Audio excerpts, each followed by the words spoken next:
It's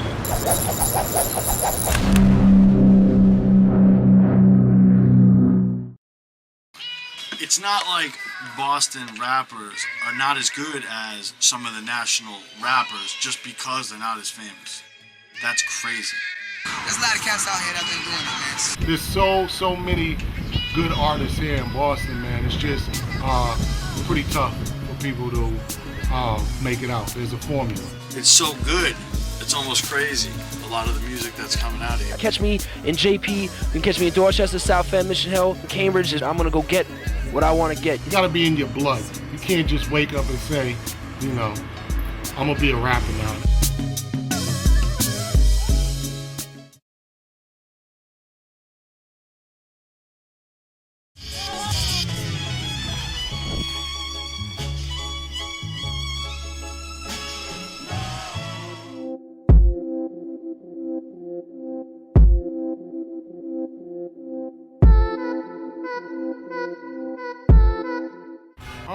Man, you know, you got to know your history. You know, you got to know a lot of these younger up and coming cats.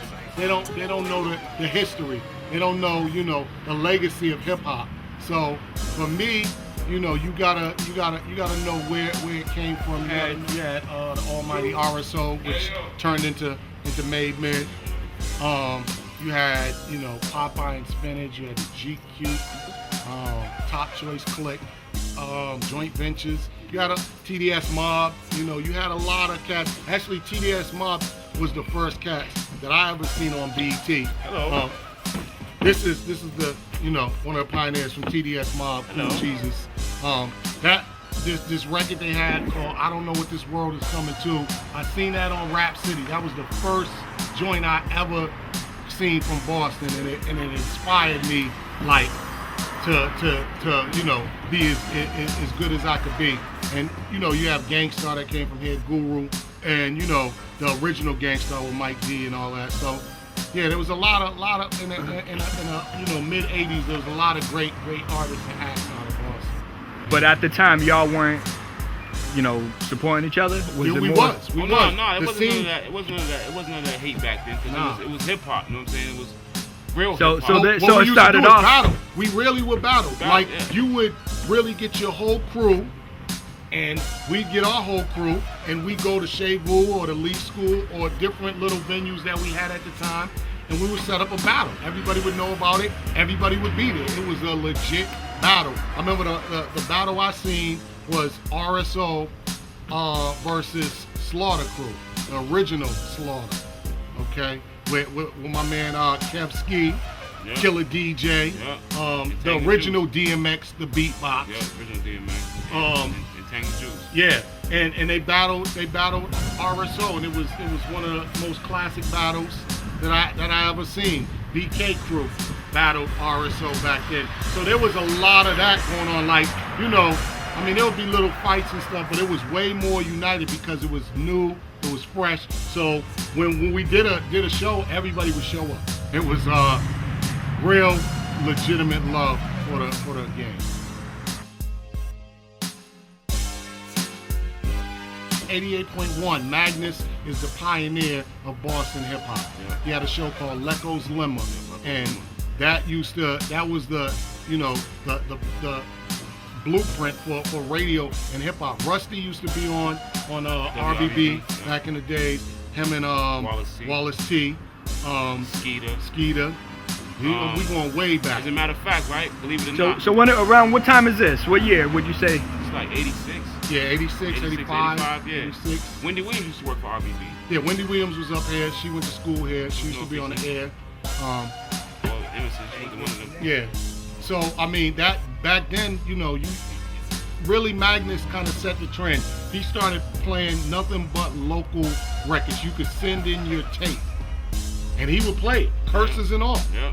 There was, you know, and then if you were that good, they had a top 10 countdown every week. And my crew was called FTI Crew, which stand for Fresh to Impress. And you know, we had a song called Susie Q. It was #1 on the countdown for mad weeks. You know, TDS had #1 joints on the countdown. RSO, RCC Crew. It was really a great great time in hip hop in Boston. Street Beat, that came later on with Dave Mays, the Source, Go-Go Dave, and John Schechter. Yeah, big BMOC, big men on campus. Big man on campus. They had a 12-inch back then going to Harvard.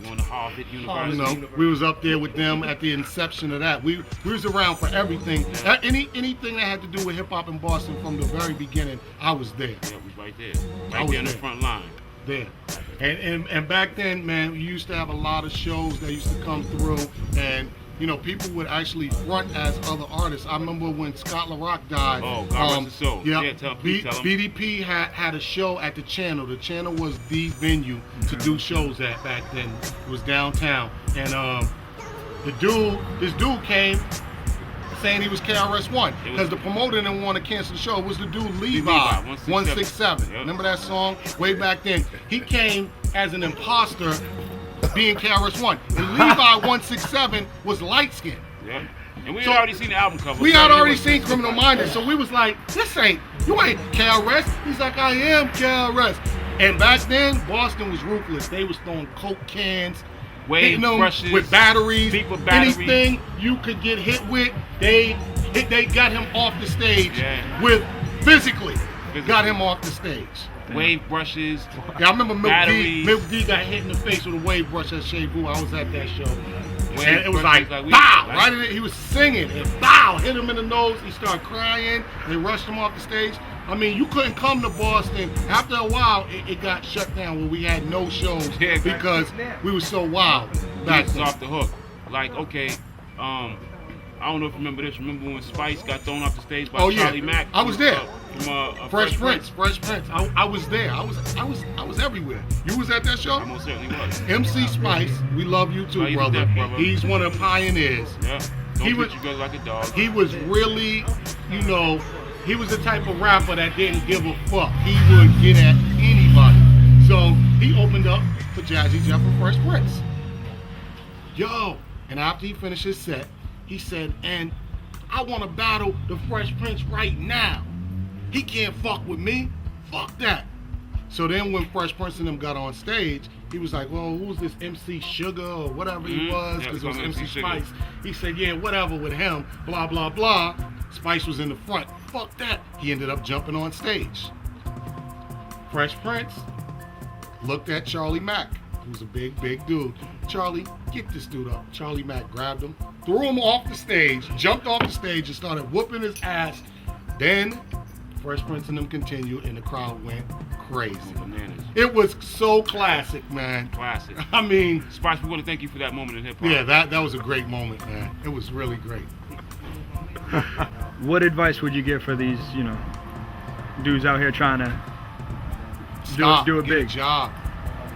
Like Rapper T, get a job. Yeah, word up. You know, I think if you're not really, you know, to me, the best advice I can give you is, you know the business, man. Like, know what you're doing in this business. Don't just come into it blind. Like, study it and study people's careers and study their, you know, I mean, that's how you can become successful, by studying what other people are doing and, you know, try to take it and use it to your advantage, and put it out independently, man, but put out records. Don't do a million mixtapes, man, because everybody's doing that. Be different. So for what artists are out here, there's a lot of talent.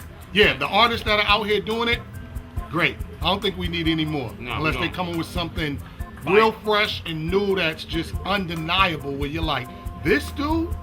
Yeah. I haven't seen this dude yet.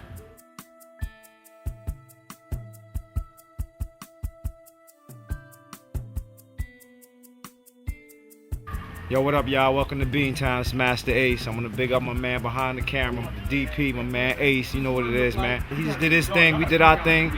We just shot the next parody spoof TV trailer for the A&E album, me and Edo G's album.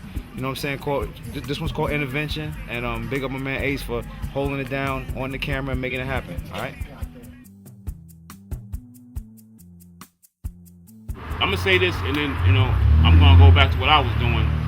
Like EPMD said, man, rap is out of control right now. It's out of control. You know what I'm saying? My man, he said it best. People are willing to die to be known as the best rapper alive. Think about that for a minute. Thanks for watching. Welcome to Beantown. Watch previous episodes and don't forget to check us out on Facebook. Also subscribe to the Real Ace YouTube channel. Thank you.